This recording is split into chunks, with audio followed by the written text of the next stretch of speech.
مرحبا وأهلا وسهلا بكم أعزائي المشاهدين في برنامجكم المميز مشاهير دي زد، حيث نقدم لكم كل ما يخص الساحة الفنية من مسلسلات جزائرية، أفلام السينما وكل ما يخص الفنانين.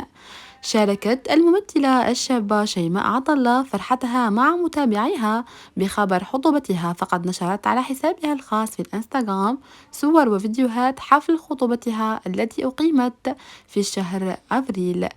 هذه كانت إطلالة الممثلة بالقندورة العنابية.